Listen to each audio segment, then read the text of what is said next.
is Doug DeMuro, and today I'm going to talk about the most undervalued cars, enthusiast cars in the market today. This is a bit of a difficult video to record right now because the market is crazy. Everything is selling for huge money. There are very few cars that I feel are undervalued.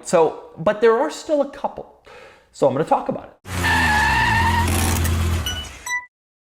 Before I get started, be sure to check out Cars and Bids, which is my enthusiast car auction website with cool cars from the modern era. We've had some great sales recently on Cars and Bids, including this 2009 Porsche Cayman S, which sold for $42,500, this gorgeous Hellcat Challenger, this wonderful lime green, which brought $41,500, and this Chevy Suburban fire truck, I love the weird stuff, sold for $9,300, an excellent car for Cars and Bids. If you're looking to sell your enthusiast car from the modern era, the 1980s and up, Cars and Bids is the place to do it. And if you're looking to buy a cool enthusiast car, check out Cars and Bids with daily auctions and great selection at carsandbids.com. Okay, so like I said, kind of a difficult video to record right now because so many cars are selling for so much money. The used car market is absolutely on fire, but there are still some cars that I think are worth more than they're selling for, or at least they offer a driving experience or an ownership experience that is better than their market position suggests, even in this crazy market. Now, I first made a video on undervalued cars like 2.5 years ago. And obviously the market has changed a lot since then, so I thought it would probably be good to maybe make another one. So let's get to it, the 8 most undervalued cars. Okay, first and foremost on this list is the Porsche 996 911. I have harped on this my entire career as a YouTuber and as a writer before that. The 996, which was the 911 sold from 99 to 2005, is radically undervalued. Now, they're not as cheap as they were. When I first started harping on the 996 like 5 years ago, you could get a cheap one for like 15. Now, like a nice one is still under 30, but it's crept up, obviously. And cheap ones are maybe around 20. These have gone up, but they haven't gone up as much as the rest of the Porsche world. I think on a percentage basis, frankly, they probably have. But a 993 that started at $100,000 and went up 20%, well, that's now 120. But a 996 that started at 20 and went up 20%, well, that's a 24, right? It's not that bad. You can still afford that. And the thing about the 996 is, yeah, it's the ugly Porsche. Yeah, it's so ugly. That's what all the purists say. I don't care about any of that. It drives well. And frankly, I think it drives maybe a little bit better than its predecessors, which nobody wants to talk about, but it's kind of true.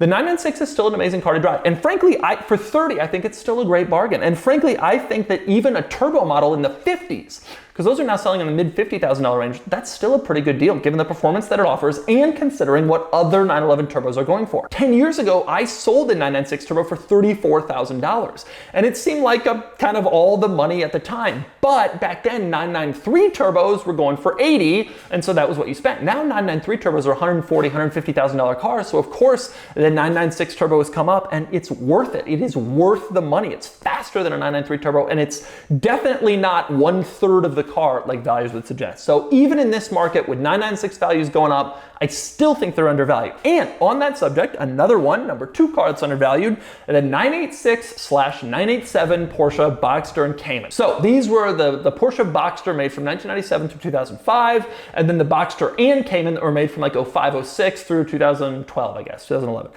And these cars, you can still pick them up in the high teens, low 20s for a nice one. It's that money still buys a good Boxster or Cayman.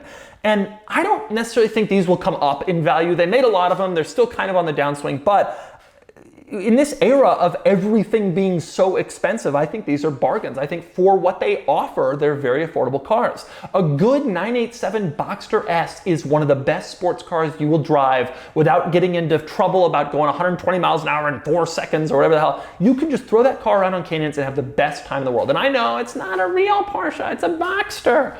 If you just forget all that crap and just enjoy the car, you'll be thrilled with a Cayman or a Boxster. I prefer the Boxster. I live in Southern California. It's always sunny. I don't notice the rigidity of the Cayman. I think the Cayman looks better. But regardless of any of this, they're great buys for the money when you consider not necessarily future value appreciation. I don't think they'll skyrocket, but the driving experience. High teens, low 20s, easily worth it. Okay, next up, here is a prediction nobody is making about cars that are undervalued, cars that I think will go up, and that is mid-2000s Japanese cars. So that would be stuff like 04 Subaru WRX STI, the Evo 8, 9, the first ones that came to the US. Nissan 350Z, Subaru Legacy GT, nice early examples of the Nissan GTR, Mazda Speed 6, Mazda Speed 3, Mazda Speed Miata, even the Acura TL Type S with a manual transmission.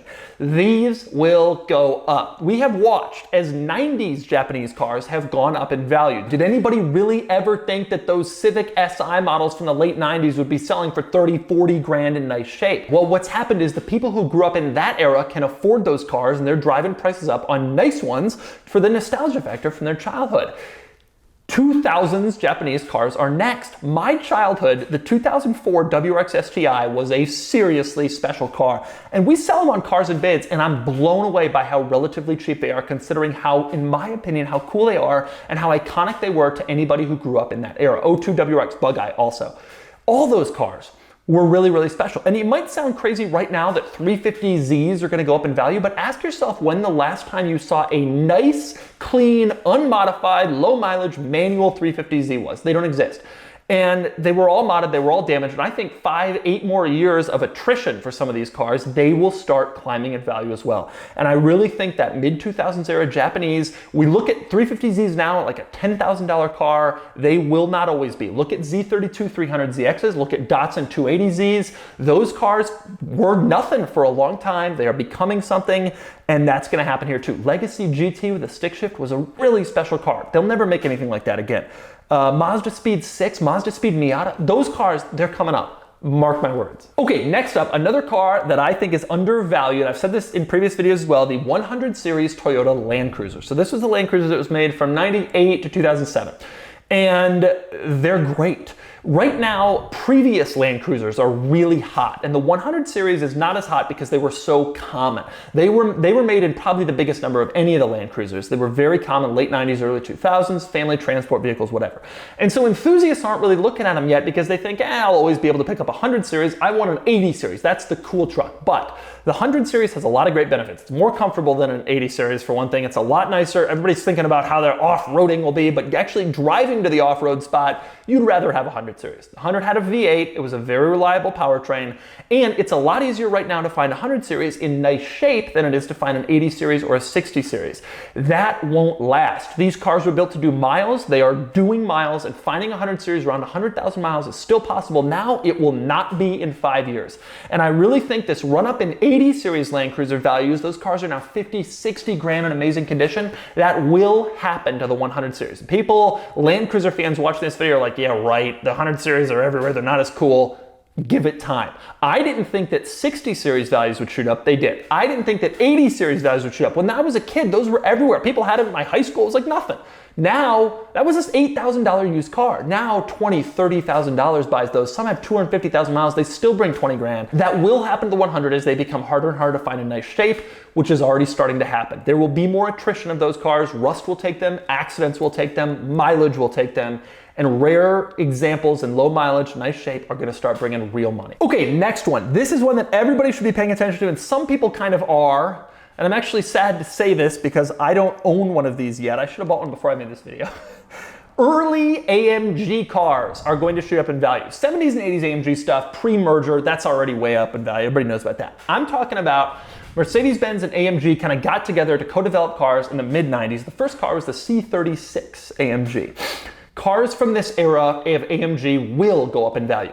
The E55s are already starting to climb up. They were great cars. They were probably the best of the AMGs from this era. But pay attention to the CL55, the S55. Even though it's a W220 S-Class, the worst S-Class, everybody knows that, this still had the great AMG motor, the monoblock wheels, they are still very cool cars. And I always like that CL with the wraparound rear window. Those are gonna go up. Same deal with the C36 and the C43. Nice examples of these cars are already going up, but not where they should be. I think that these are easily $30,000, $40,000, $50,000 cars in just a few more years, maybe even more than that in nice shape. They're hard to find in good shape. AMGs have become very desired, very valuable, and so by association, the earlier ones, sort of the Genesis cars, they're gonna go up too. So watch early AMGs. Okay, next one, you're gonna accuse me of a little bias here, but car that is undervalued, that one, the Audi RS2.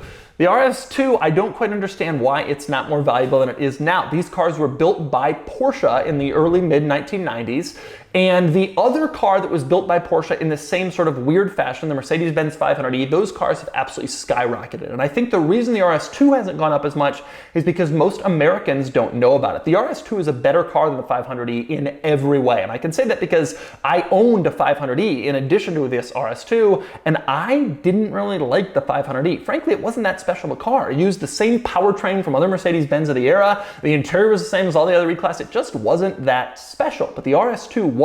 It actually has Porsche parts on it, Porsche pieces. Porsche actually tuned the engine, and the engine says Porsche underneath. And the VIN plate even says Audi Porsche RS2 as the maker of this car. These were really special cars, and they deserved a rise in value. It was also the first Audi RS car, and really one of the very first high-performance wagons. And I think that these will shoot up. Right now you can get a nice one, $50,000 to $70,000. It won't be like that forever. There's only 2,900 of these made, and they will go up. And on that topic, other Audi RS cars I think will rise. I still think that the B7 RS4 is an undervalued car. Mid-2000s, that was a very special era. That car has an NA V8 and a manual transmission. That is the recipe for a valuable car, but you can still get them in like the high teens, mid-teens for kind of a rough one, or like the 20s, 30s even for a nice one. Really nice ones, super low mile cars are bringing a lot of money, but I think that these cars generally deserve to go higher. And on that note, a similar car that I think is still undervalued is the E39 BMW M5. I love the E39 M5. I've talked about it a lot in several different videos.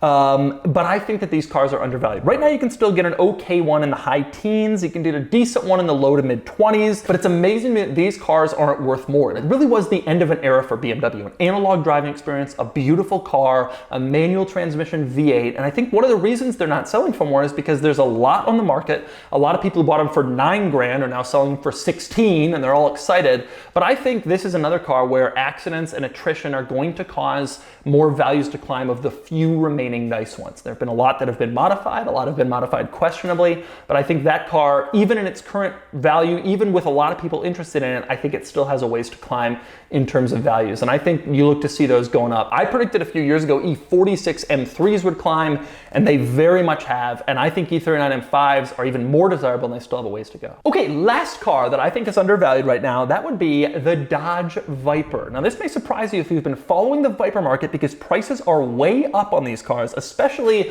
for the newer Vipers, like the ones made after about 2006, 2007. I don't consider those to be an undervalued territory. ACRs and late Vipers are selling for 200, 300 plus. Those are probably overvalued at this point, but I do think that old ones are still a deal. You can still pick up an old Viper RT10, the 90s one, for like $30,000 to $40,000 all day long. And I just think that's a deal for a car like that. The Viper GTS models, like the one I own, the coupes that came out in 96, they're more expensive. I sold mine for $34,000. I bet I could get $55,000 to $70,000 for that car now. They've risen, but I still think that's kind of a bargain for what that car is. It was an absolute poster car from that era, and it was an incredible vehicle with manual transmission, V10, this reputation for a car that's going to kill you. They were really special cars, and being able to pick up a convertible in the 30s to 40s and a coupe in the 50s to 60s, I still think they're a little bit undervalued for what they are. And a lot of those cars were lost to poor maintenance or accidents or whatever, and so they're not all that common, especially in nice shape, and I think those will go up. But should note here, the Viper is the only American car that I can think of that I feel that way about. I think everything else is just big money. Right now, it's a crazy market and everything is selling for big money. And there's not a lot of undervalued cars out there. When I made this video 3 years ago, I said the Carrera GT was an undervalued car. I no longer think that. They're now all over $1 million. It's way too much money. Not too much. They're amazing cars, but they're worth what they cost, basically, is what I think now. I no longer think NSXs are undervalued. They've climbed a lot. Same with E36 M3s. I think that market needs to kind of put a stop. Those cars weren't that special or rare or powerful, and also a lot of them were not well kept. 90s Japanese, all this stuff. Most of these cars are no longer undervalued, but there still are a few gems, and those are my pick of the 8 most undervalued cars.